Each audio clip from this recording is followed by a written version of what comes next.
Praise the Lord. കർത്താവിൻ്റെ ധന്യ തിരുനാമം വാഴ്ത്തപ്പെടുമാറാകട്ടെ. ഞാൻ ക്രിസ്തുവിൽ സ്നേഹിക്കുന്ന എല്ലാ ദൈവമക്കൾക്കും 3-ാം മാസത്തിൻ്റെ 13-ാമത്തെ പ്രഭാത വന്ദനം കൂടെ അറിയിക്കുന്നു. ലോകമെമ്പാടുമായിരുന്നു കൊണ്ട് ഈ പ്രഭാതവും ഈ വചന സന്ദേശം ശ്രവിക്കുന്ന എല്ലാ ദൈവദാസന്മാർക്കും ദൈവദാസിമാർക്കും വാത്സല്യ കുഞ്ഞുങ്ങൾക്കും എൻ്റെ ഹൃദയത്തിൻ്റെ ആഴമേറിയ സ്നേഹത്തെയും വന്ദനത്തെയും നന്ദിയും ഒപ്പം പ്രാർത്ഥനയും അറിയിക്കുന്നു. പ്രാർത്ഥനയോടുകൂടെ ഈ പ്രഭാതവും വചന സന്ദേശത്തിലേക്ക് പ്രവേശിക്കാം. രൂത്തിന്റെ പുസ്തകം 1-ാം അധ്യായത്തിൽ പറയുന്നു, യഹോവ തൻ്റെ ജനത്തെ സന്ദർശിച്ചു ആഹാരം കൊടുത്ത പ്രകാരം അവൾ മോവാബ് ദേശത്ത് വെച്ചു കേട്ടു. മോവാബ് ദേശം വിട്ടു മടങ്ങിപ്പോകുവാൻ തൻ്റെ മരുമകളോട് കൂടെ പുറപ്പെട്ടു. ദൈവത്തെ മാത്രം നോക്കി തന്നിൽ ആശ്രയിച്ച് കാത്തിരിക്കുന്ന തൻ്റെ മക്കളിൽ അവഗണിക്കപ്പെട്ടവരെയും പാർശ്വവൽക്കരിക്കപ്പെട്ടവരെയും അശരണരെയും ദൈവം തേടി ചെല്ലുകയും അവരുടെ ദാരിദ്ര്യവും പരിതാപകരമായ അവസ്ഥയിൽ നിന്നും അവരുടെ സ്ഥിതി മാറ്റുന്ന വ്യവസ്ഥകൾക്ക് സന്ദർശനമെന്ന് പറയുന്നു. ദൈവഹിതപ്രകാരം ജീവിക്കുകയും ദൈവത്തിൻ്റെ നാമത്തിൽ ശുശ്രൂഷിക്കുകയും പ്രവചിക്കുകയും ചെയ്ത ഇരമ്യാവ് എല്ലാവരാലും ഉപദ്രവിക്കപ്പെട്ട് തൻ്റെ ജീവിതം ദുസ്സഹമായപ്പോൾ ദൈവത്തോട് തന്നെ സന്ദർശിക്കണം എന്ന് അപേക്ഷിച്ചു. അതുപോലെ പ്രവാസകാലത്ത് ആയിരുന്ന ഇസ്രായേൽ ജനം ശത്രുവിൻ്റെ ഉപദ്രവങ്ങൾ സഹിച്ച് തളർന്നപ്പോൾ ദൈവമേ ഞങ്ങളെ സന്ദർശിക്കണമേ എന്ന് നിലവിളിച്ചു. ഇങ്ങനെ എല്ലാവരാലും പീഡിപ്പിക്കപ്പെടുകയും ത്യജിക്കപ്പെടുകയും ചെയ്തിട്ടുള്ളവരെ ദൈവം സന്ദർശിച്ച് വിടുവിച്ചതായി ദൈവജനം പറയുന്നു. അതുപോലെ നാം ഇന്ന് ആയിരിക്കുന്നതും അനുഭവിക്കുന്നതും നാളെ നമുക്ക് അനുഭവിക്കുവാൻ പോകുന്നതുമായ പദവികൾ എത്രയോ ശ്രേഷ്ഠമാണ്. വെറും മൺപൊടികളായിരുന്ന നമ്മെ ദൈവം സന്ദർശിച്ച് ഉദ്ധാനം ചെയ്ത് നമ്മെ പരിപാലിച്ച് കരുതി നാം ഈ പദവികൾക്കെല്ലാം യോഗ്യരാക്കി നമ്മെ കൊണ്ടുവന്നു. ലോകപ്രകാരം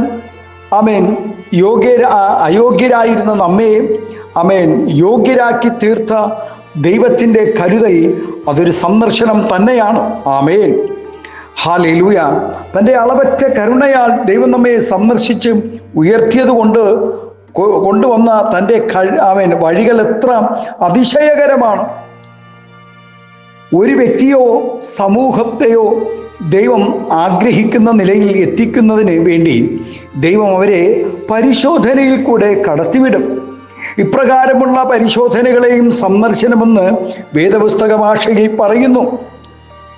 യോസഫ് മിസ്രൈമിലെ പ്രധാനമന്ത്രി ആയിരുന്ന കാലത്താണല്ലോ തൻ്റെ പിതാവും സഹോദരങ്ങളും ഗോശൻ ദേശത്ത് താമസമാക്കിയത്. അന്നവർക്ക് യാതൊരു കുറവും ഉണ്ടായിരുന്നില്ല. കഷ്ടതയോ ദുരിതങ്ങളോ ഇല്ലാതെ സന്തോഷത്തോടുകൂടി അവർ അവിടെ കഴിഞ്ഞു വരുമ്പോൾ യോസഫ് തനിക്ക് ലഭിച്ച ദൈവിക ആലോചന പ്രകാരം ജനത്തോട് പറഞ്ഞത്, ദൈവം നിങ്ങളെ നിശ്ചയമായും സന്ദർശിക്കും. അപ്പോൾ എൻ്റെ അസ്ഥികളും നിങ്ങൾ ഇവിടെ നിന്ന് എടുത്തുകൊണ്ട് പോകണമെന്ന് പറഞ്ഞു. അവർ ഇസ്രായേൽ മക്കളെ കൊണ്ട് ഉറപ്പായി സത്യം ചെയ്യിച്ചിരുന്നു. ഇസ്രായേൽ മക്കൾ മിസ്രൈമിൽ അനുഭവിച്ച ദുരിതങ്ങൾക്ക് കാരണം അവരുടെ പാപമായിരുന്നില്ല.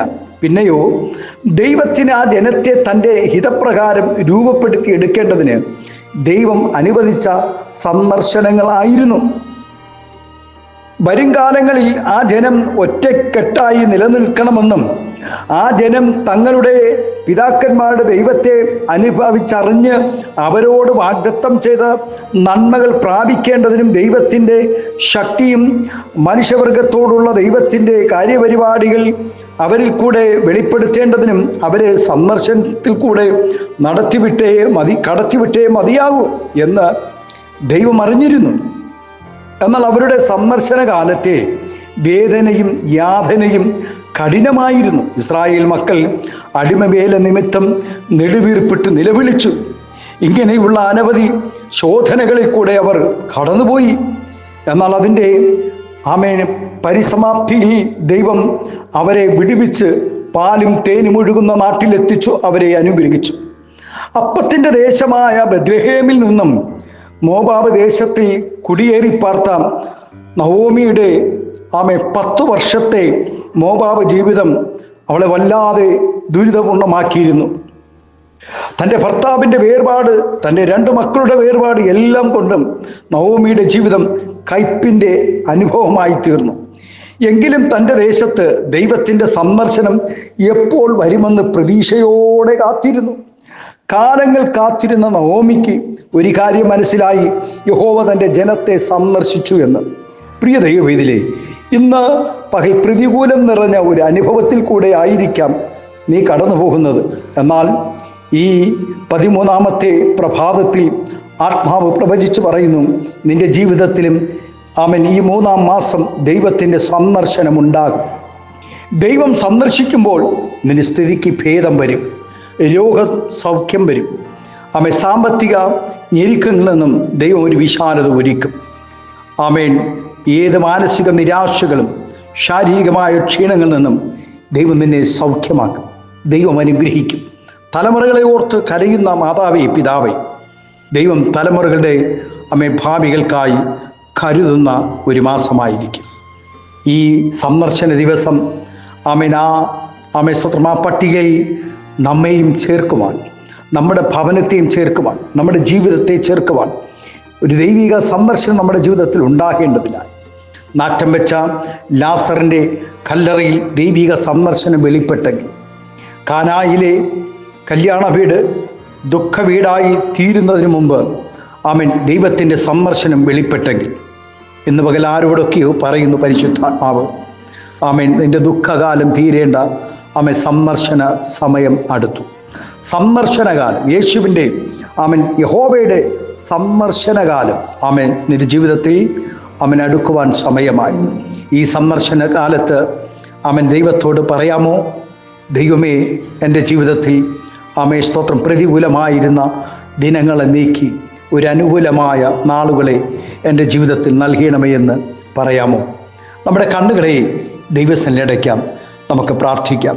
38 വർഷം ബെഥസ്ദാ കുളക്കരയിൽ ദൂതൻ്റെ സന്ദർശനം കാണുന്നുണ്ട്, വെള്ളത്തിൻ്റെ ഇളക്കം കാണുന്നുണ്ട്. സ്തോത്രം, വെള്ളത്തിൻ്റെ ഇളക്കം കണ്ടുകിടന്നവൻ, ദൂതൻ്റെ സ്തോത്രം വരവ് കണ്ടുകിടന്ന്, ദൂതൻ്റെ സന്ദർശനം കണ്ടുകിടന്നു. ഹല്ലേലൂയ. 38-ാമത്തെ വർഷം യേശുവിൻ്റെ സന്ദർശനം തൻ്റെ അരികിൽ വന്നു. നോക്കൂ, 38 വർഷം ആരാലും സഹായിപ്പാൻ കഴിയാതെ ഒരു ദൈവിക സന്ദർശനത്തിന് വേണ്ടി കാത്തിരുന്നവൻ്റെ അരികിൽ ദൈവം തന്നെ ഇറങ്ങി വന്ന് വിടുതൽ കൊടുത്തു അവനെ ഉയർത്തിയെങ്കിൽ, ഇന്ന് പകൽ ആരോടൊക്കെയോ പറയുന്നു: അതെ, നിൻ്റെ സന്ദർശന ദിവസം, നിൻ്റെ വിടുതലിൻ്റെ, നിൻ്റെ ആരോഗ്യത്തിൻ്റെ, നിൻ്റെ ദുഃഖകാലം തീരേണ്ട ഒരു സന്ദർശന സമയം അടുത്തിരിക്കുന്നു കുഞ്ഞെ. ഭാരപ്പെടേണ്ട. നിൻ്റെ ഏകാന്തതയുടെ അനുഭവങ്ങൾ മാറി ദൈവം കൂടെ വസിക്കുന്നൊരു സന്ദർശന കാലം വരാൻ പോകുന്നു. നമ്മുടെ കണ്ണുകൾ ദിവസത്തിനിടയ്ക്ക് പ്രാർത്ഥിക്കും. പരിശുദ്ധ പിതാവേ, സ്നേഹവനായ ഞങ്ങളുടെ നല്ല ദൈവമേ, അനുഗ്രഹവും പ്രശാന്തവുമായ നല്ല പ്രഭാതത്തിനായി നന്ദിയോടെ സ്തോത്രം ചെയ്യുന്നു.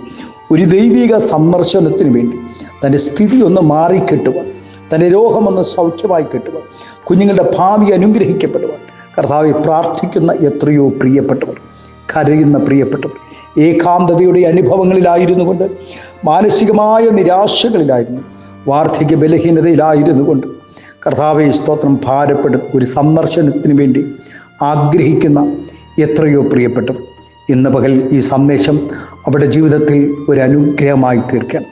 സ്വർഗം അത്ഭുതം ചെയ്യണം. പിതാവിൻ്റെയും പുത്രൻ്റെയും പരിശുദ്ധാത്മാവിൻ്റെ നാമത്തിൽ എൻ്റെ ദാസിദാസന്മാരെ, വാത്സല്യ കുഞ്ഞുങ്ങളെ എല്ലാവരെയും നിറഞ്ഞ ഹൃദയത്തോടെ അനുഗ്രഹിച്ച് പ്രാർത്ഥിക്കുന്നു. ആത്മീയ ഭൗതിക നന്മകൾ നൽകി മാനിക്കണം, ആദരിക്കണം. അതേ, ഈ മാസം ഒരു ദൈവിക സന്ദർശനം ഈ കുഞ്ഞുങ്ങളുടെ മേൽ പകരണം. സ്വർഗം അത്ഭുതം ചെയ്യും, മഹത്വമെടുക്കും. യേശുവിൻ്റെ നാമത്തിൽ കൃപയോടെ പ്രാർത്ഥന കേൾക്കണമേ സ്വർഗീയ നല്ല പിതാവ്. ആമേൻ, ആമേൻ. Thank you. God bless you. ദൈവം എല്ലാവരും ഈ പ്രഭാതം ധാരാളമായി അനുഗ്രഹിക്കട്ടെ. Thank U.